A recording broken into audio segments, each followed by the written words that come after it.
ತುಂಬ ಸಕ್ಕತ್ತಾಗಿದೆ. ಒಳ್ಳೆ ಕೊರಿಯನ್ ಗ್ಯಾಂಗ್ಸ್ಟರ್ ಥರ ಕಾಣಿಸ್ತಾರೆ ಡಾಲಿ ಸರ್. ಕೋಟಿ ಸಿನಿಮಾಲಿ 1 ಕೋಟಿಯಿಂದ ಸ್ಟಾರ್ಟ್ ಮಾಡಿ ಇದರಲ್ಲಿ 5,000 18,000 ಕೋಟಿವರೆಗೂ ಹೋಗಿದ್ದಾರೆ. ಎಲ್ಲರೂ ಬಂದು ನೋಡ್ಬೋದು. ಲೈಕ್ 2.5 hours ಮೂವಿ ಹೋಗೋದೇ ಗೊತ್ತಾಗೋದಿಲ್ಲ. ತುಂಬ ಚೆನ್ನಾಗಿದೆ.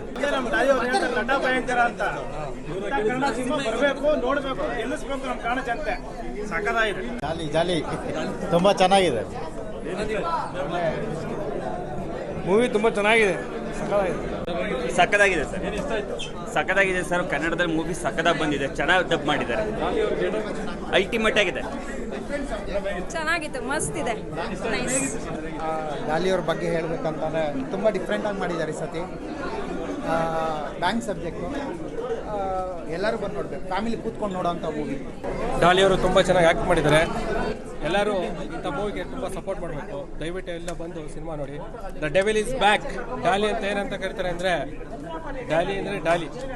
ಚೆನ್ನಾಗಿದೆ. ಡಾಲಿಯವ್ರದ್ದು ಚೆನ್ನಾಗಿ ಮಾಡಿದ್ದಾರೆ. ಡಾಲಿಯವ್ರ ಆ್ಯಕ್ಟಿಂಗ್ ಚೆನ್ನಾಗಿದೆ. ಇಲ್ಲ ಡಬ್ಬಿಂಗ್ ಅಂತ ಗೊತ್ತಾಗಲ್ಲ, ಕನ್ನಡ ಮೂವಿ ಥರನೇ ಇದೆ. ಕನ್ನಡ ಮೂವಿ ಥರನೇ ಇದೆ, ತೆಲುಗು ಸ್ಟೈಲಲ್ಲಿದೆ. ಚೆನ್ನಾಗಿದೆ. Very nice. ಚೆನ್ನಾಗಿದೆ. ಸಿನಿಮಾ ತುಂಬ ಚೆನ್ನಾಗಿದೆ. ವೆರಿ ಬ್ರಿಲಿಯಂಟ್ ಸ್ಕ್ರಿಪ್ಟ್ ಇದು. ನೀವು ಡಾಲಿ ತುಂಬ ಸಾಕ ಸ್ಟೈಲಿಶ್ ಆಗಿ ಕಾಣ್ತಾರೆ. ಬಹುಶಃ ಡಾಲಿ ಇದು ಅಂದರೆ ಆ ಗ್ಯಾಂಗ್ಸ್ಟರ್ನ ಮತ್ತೆ ಎಲ್ಲ ನೋಡಬೇಕು ಅಂತಿದ್ರು. ಬಹುಶಃ ಅದು ಕೂತ್ರ ಈ ಸಿನಿಮಾ ತಪ್ಪದೆ ನೋಡಿ, ಮಿಸ್ ಮಾಡದೆ ನೋಡಿ. Very intelligent movie. ಒಂದು ಜೀಬ್ರಾ ಬಗ್ಗೆ ನಾನು ಹೇಳಬೇಕು ಅಂದರೆ, ನೀವು ಸಿನಿಮಾಗೆ ಖಂಡಿತ ಎಕ್ಸ್ಪೆಕ್ಟೇಷನ್ಸ್ ಇಟ್ಕೊಂಡೇ ಬನ್ನಿ. ನೀವು ಎಕ್ಸ್ಪೆಕ್ಟೇಷನ್ಸ್ ಇಟ್ಕೊಂಡೇ ಬನ್ನಿ ಸಿನಿಮಾಗೆ. ನಿಮ್ಮ ಎಕ್ಸ್ಪೆಕ್ಟೇಷನ್ಸ್ ರೀಚ್ ಮಾಡುತ್ತೆ. ಯಾಕೆಂದರೆ ಹೊಸ ಥರ ಸಿನಿಮಾ. ಈಗ ಆಲ್ರೆಡಿ ಆಡಿಯನ್ಸು ಈಗ ಈ ಥರದ ಸಿನಿಮಾಗಳಲ್ಲಿ ರಿಸಲ್ಟ್ಸು ನಾವು ಪ್ರೇಕ್ಷಕರ ಜೊತೆ ಕೂತು ನೋಡಿದಾಗ ಗೊತ್ತಾಗುತ್ತೆ. ನನಗೂ ಇವತ್ತು ಅವರು ರಿಯಾಕ್ಟ್ ಮಾಡ್ತಿದ್ದ ರೀತಿ ಇದೆಯಲ್ಲ, ಎಲ್ಲೆಲ್ಲಿ ರಿಯಾಕ್ಟ್ ಮಾಡಿದ್ರು, ಎಲ್ಲಿ ಎಂಜಾಯ್ ಮಾಡಿದ್ರು, ಅದೆಲ್ಲ ಭಾಳ ಖುಷಿ ಕೊಡುತ್ತೆ ನಮಗೆ. ಅಲ್ಲಿ ತೆಲುಗು ಶೋ ಅಲ್ಲಿ ನಮ್ಮ ನಿರ್ದೇಶಕರು ಫೋನ್ ಮಾಡಿ ಹೇಳಿದರು ಆಡಿಯನ್ಸ್ ಹೆಂಗೆ ರಿಯಾಕ್ಟ್ ಮಾಡ್ತಾ ಇದ್ದಾರೆ ಏನು ಅಂತ. ಸೊ ಕನ್ನಡಕ್ಕೂ ಅಷ್ಟೇ, ಕನ್ನಡದ ಸಿನಿಮಾ ಅನ್ನೋಷ್ಟು ಚೆನ್ನಾಗಿ ಡಬ್ ಮಾಡಿ ಇವತ್ತು ಕನ್ನಡದಲ್ಲಿ ನೋಡಿದಾಗ ಇಲ್ಲೂ ನಮ್ಗೆ ಅದೇ ಥರದ ಅದ್ಭುತವಾದ ರಿಯಾಕ್ಷನ್ ಸಿಕ್ತು. ಅದು ಬಹಳ ಖುಷಿ ಆಯಿತು. ಒಂದು ಸೆಕೆಂಡ್ ಆ ಕಡೆ ಈ ಕಡೆ ಹೋದರೆ ನಿಮಗೆ ಲಿಂಕ್ಗಳು ಮಿಸ್ ಆಗುತ್ತೆ. ಅಷ್ಟು ಚೆನ್ನಾಗಿ ಬರೆದಿದ್ದಾರೆ, ಅಷ್ಟು ಚೆನ್ನಾಗಿ ಲಿಂಕ್ ಇಟ್ಟಿದ್ದಾರೆ.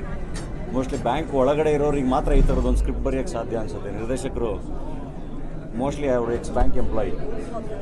ನಾವು ಕೇಳಿದಾಗ ಅವರು ಒಂದು ಕ್ವಶನ್ ಮಾರ್ಕ್ ಥರ ಅದಿಲ್ಲೂ ಹೇಳ್ಬಿಡಿ ಅಂತ ಹೇಳಿದ್ರು. ಮೋಸ್ಟ್ಲಿ ಹಾಗಾಗಿನೇ ಆ ಒಳಗಡೆ ವಿಷಯಗಳನ್ನ ಅಷ್ಟು ಚೆನ್ನಾಗಿ ಹೇಳಿರೋದು. ಸೊ ಭಾಳ ಖುಷಿ ಆಯ್ತು ನನಗೆ. ಐ ಥಿಂಕ್ ಸಿನಿಮಾ ಬಗ್ಗೆ ನಾನು ಹೆಚ್ಚು ಮಾತಾಡೋದಕ್ಕಿಂತ ಪ್ರೇಕ್ಷಕರೇ ಇದ್ರ ಬಗ್ಗೆ ಮಾತಾಡ್ತಾರೆ ಅಂತ. ಆ್ಯಂಡ್ ಇವತ್ತು ನಿನ್ನೆ ಹೈದರಾಬಾದಲ್ಲಿ ಒಂದು ಪ್ರೀಮಿಯರ್ ಶೋ ಆಗಿತ್ತು. ಅದ್ರದ್ದು ರಿಯಾಕ್ಷನ್ ಸಖತ್ತಾಗಿತ್ತು. ಆ್ಯಂಡ್ ಇವತ್ತು ಅಲ್ಲಿ ತೆಲುಗು ಸ್ಟೇಟ್ಸಲ್ಲಿ ಆಲ್ಮೋಸ್ಟ್ ಒಂದು 11ರಿಂದ 12 ಪೇಡ್ ಪ್ರೀಮಿಯರ್ಸ್ ಎಲ್ಲ ಕಡೆ ಹೌಸ್ಫುಲ್ ಶೋ ಬುಕ್ ಆಗಿದೆ. ಎಕ್ಸ್ಟ್ರಾ ಶೋಗಳು ಆ್ಯಡ್ ಮಾಡಿದ್ದಾರೆ. ಆ್ಯಂಡ್ ಕನ್ನಡದಲ್ಲೂ ನಾವು ಒರಾಯನ್ ಮಾಲಲ್ಲಿ ಮತ್ತೆ ಮೈಸೂರು DRCಲಿ ಓಪನ್ ಮಾಡಿದ್ವಿ. ಆ 2 ಶೋನು ತುಂಬ ಚೆನ್ನಾಗಿ ಬುಕ್ ಆಗಿ ಎರಡೂ ಕಡೆ ಸಖತ್ತಾಗಿ ಆಡಿಯನ್ಸ್ ಎಂಜಾಯ್ ಮಾಡಿದ್ದಾರೆ.